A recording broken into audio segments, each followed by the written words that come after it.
Arslan Katayev.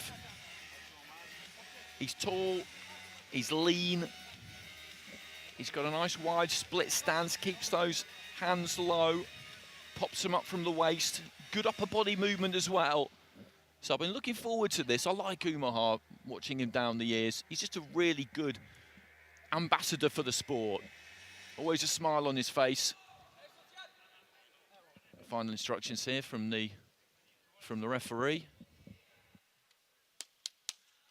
And these two sent back to their corners. Oumiha in the red, just bouncing on the balls of his feet there. De La Cruz coming forward in the blue. De La Cruz out of the southpaw stance. Oumiha boxing orthodox. And these two have both got nice balance. And he'll look to pop out that jab. Just flip that jab up from the waist. Looking for the left-hand counter. There, De La Cruz. Oumiha just comes in with that front foot, just having a little bit of a look. De La Cruz with the jab, which I think that time did land, but was caught on the gloves the second time around. Oumiha just dipping underneath that right hand, spins around off the front foot. Short left hand, tiny little short left hand. There from Oumiha, which did land, committing with the feet there. De La Cruz stepping in, landed to the body with the left hand, but then just got caught by the right hand counter. This is good stuff. This is a good fight. Little combination there from Oumiha. Look at that wide split stance there of De La Cruz. That's what allows him to step in there and really look for that left to the body. But he's effective as well at just pulling that weight back and getting out of range. Oumiha is just as adept at that kind of thing, heading up towards the midway point of the first round. Not an awful lot has been landed clean. Oumiha has snuck through with 2 or 3, but this is a good match. Left to the body there from De La Cruz. Always just keeping that head on the move there, Oumiha. Lost his balance a little bit there, but just kept going forward and landed the right into the body. Just pulls his head back slightly there, Oumiha. What he does really well is he offers you that head a little bit. He leans in with that head slightly, but the balance is between the feet, so he's just hinging forward at the waist, making you think that he's in range, and then he'll just pull that head back, make you fall short and try and counter. Jab comes in there from De La Cruz. Fell short, but then he threw the combination off the back of it. Quick hand speed there from the fighter from the Dominican Republic. Just hanging on that back foot a little bit. Right hand landed up top. It's been Oumiha who's held the centre of the ring for the most part in this fight so far. And in rounds where it's very, very tight and it's difficult to separate them on scoring blows, that can matter. De La Cruz with a left hand, I think, got through to the body. Oumiha trying to measure for the right himself with that lead left. He's had the kind of round here, Oumiha, where he's always looked like he's about to pull the trigger and maybe land something, but it just hasn't quite happened for him. De La Cruz on the outside with a few long lefts to the body. Maybe has just sneaked that one, but very little to pick, really. Two boxers who possess terrific speed facing off in this semi-final. Both men enjoying success, but the more solid punches, particularly to the body, came from the man in blue, but it's a 4-1 split in favor of Oumiha. Only the judge from Guatemala preferring the bigger backhand and coiled by De La Cruz. The rest of the scoring judges preferring the work of the man in red. And again, the reflex, as evidenced during that, where neither man was able to find a range, but there was a scoring single from Oumiha. And I think both boxers know that in a contest such as this, where similar physically, long arms, broad shoulders, slim waist, any mistake is likely to be countered immediately and capitalized upon by the opponents. The scoring punch output not terrifically high, but the 2017 world champion Oumiha taking it for 4 of the 5 scoring judges. I think he's slightly unlucky there, Oumiha, but as I said, he was more on the front foot, and judges do like that sometimes. It's always about who lands the more numerous scoring blows, the better blows delivered with the knuckle part of the glove to the torso, the front or the side of the head. That's what it's all about. You'll see judges warn fighters for slapping, for delivering punches with the inside of the glove, because they are not scoring blows. So into the start of the second round, Oumiha of France with his nose in front. After the first round, he's in red. De La Cruz of Dominican Republic in the blue. It'll be interesting to see how he goes about this round, because I think he will have felt that he did enough to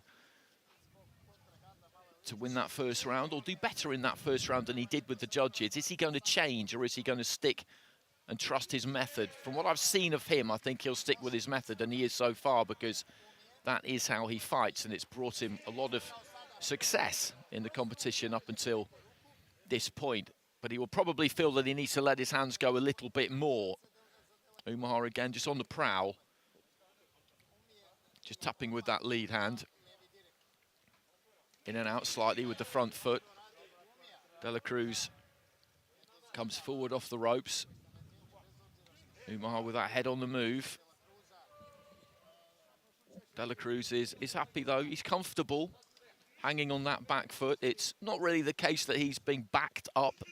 Big difference between a fighter being backed up and voluntarily giving that ground, and boxing around the corners, around the periphery, because that's kind of where they prefer it. That's where they like to be. That's what this is with De La Cruz. But as mentioned, it's not the best look for the judges at times. You do need to land off that back foot, and maybe land a bit more than you necessarily should have to, strictly speaking, to get the round win. It's an age-old debate in boxing in all codes. Left hand there from De La Cruz was slightly short, and again there. And this second round, 2 minutes in, not much clean landed by either one. Left hand gets through there from De La Cruz. It's pretty similar to the first round, this.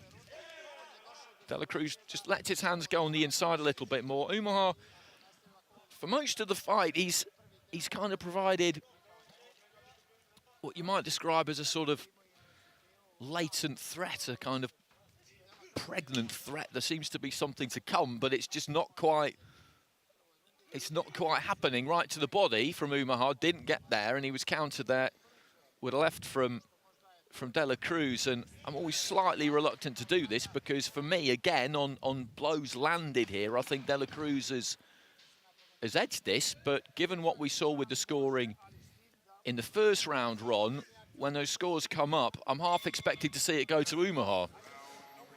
Well, De La Cruz landed the more solid shots, particularly from his backhand. There was not one notable left cross to the head. Another bolo shot whipped into the body. Oumiha always on the front foot, looking to capitalize on his man, but he's taken it on a 4-1 split once again, has Oumiha. So a different distribution of scores. Excuse me, we've got 20 points to 18 on all 5 scoring cards, but only the judge from Guatemala preferring the work of De La Cruz. Now, you've seen him in ring B throughout. Unless he changes his tenor, he's not going to find the 10-8 round that he needs, boxing as he prefers to, on the back foot and on the periphery of the boxing ring. So he's in the realm of needing a knockout, a stoppage, or he's going to have to change something here. And if he does change something and attempts to press against a speedy punch picker like Oumiha, that could play into the Frenchman's hands. Difficult position De La Cruz finds himself in with 3 minutes to go. Absolutely, absolutely. You've summed that up perfectly, really, because he is a back foot fighter. He hangs on that back foot. He's got that split stance, and he looks to try and counter punch. He'll step it every now and again, as he did there, and this is how he does it, and it's how he's won his fights so far. And I think he's unlucky to be down on 4 cards by 2 points heading into this final round. I do think it's the front foot dynamic that has been provided by Oumiha, which has seen him dominate the scoring. Been difficult to pick between the two of them in terms of punches landed. I think De La Cruz has had the edge on that front in those opening 2. So I think what he could have hoped for, justifiably, would be that this would be live going into the final round, that he wouldn't have the deficit that he's got. But that's where we are, and it's been very close. Oumiha just landing a right hand there as De La Cruz, for the first time really, just looked to kind of pick up his feet and pursue his man across the ring. But now he's more reverted to type, just flicking that jab from the waist. Oumiha just dips those knees, drops his height a little bit, looks to try and come in with a single right. didn't land, so he brought it back nice and quick. And there again, as I say, he just leans in with the head. He's standing quite square there, Oumiha. He's got the hands down. He's offering you that head a little bit. He's got good reflexes. He's a very good fighter, as the results have proved over the years. Left hand there from De La Cruz. Just slips over the shoulder of Oumiha, who extends that right hand and managed to reach the chest.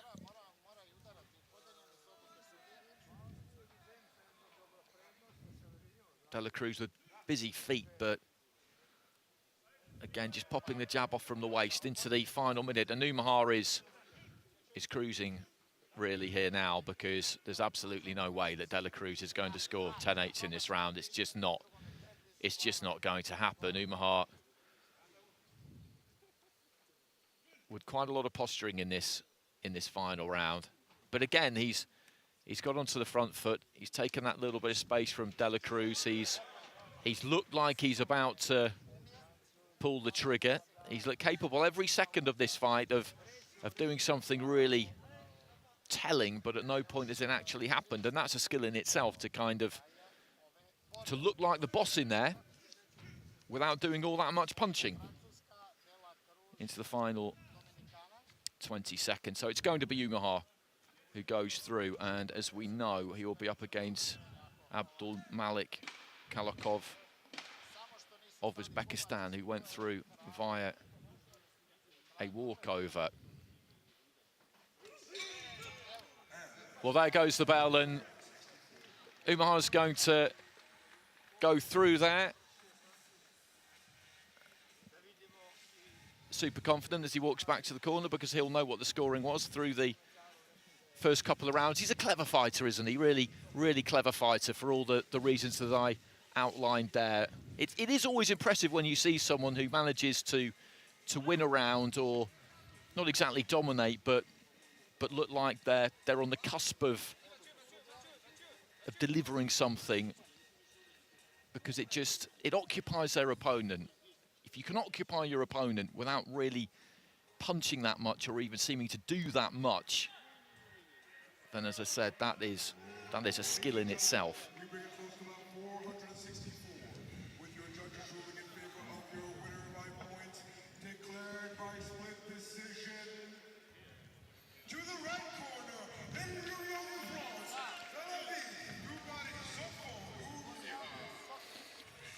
So Oumiha goes through. We knew that was going to be the case, with the scores as they were before the start of that third and final round. 4 scorecards in his favour. De La Cruz gets it with one of the judges, the Guatemalan judge, but everybody else went for Oumiha. 3 of them by 3 rounds to 0, the other one by 2 rounds to 1. And as I said at the top, I think the fact that he's able to box at 60 again, Ron, I think that's big for him, isn't it? Because 63 kilos in the Olympics, you cover that tournament, it's too big for him. He's been 60 kilos forever, hasn't he? And it's great for him that he can get back there. Absolutely. 13 weight classes available here at this edition of the World Championship. 60 kilogram, the classic lightweight category included. And Oumiha set his stall out early. Make no mistake, La Cruz always in the contest, but the scoring of the first round was instructive. La Cruz couldn't adjust, and then when he definitely needed to adjust because he was running out of time, wasn't able to do so effectively enough, and it's Sofiane Oumiha through to another World Championship final in search of his second gold to add to the one that he won in Hamburg 4 years ago. Good display from him.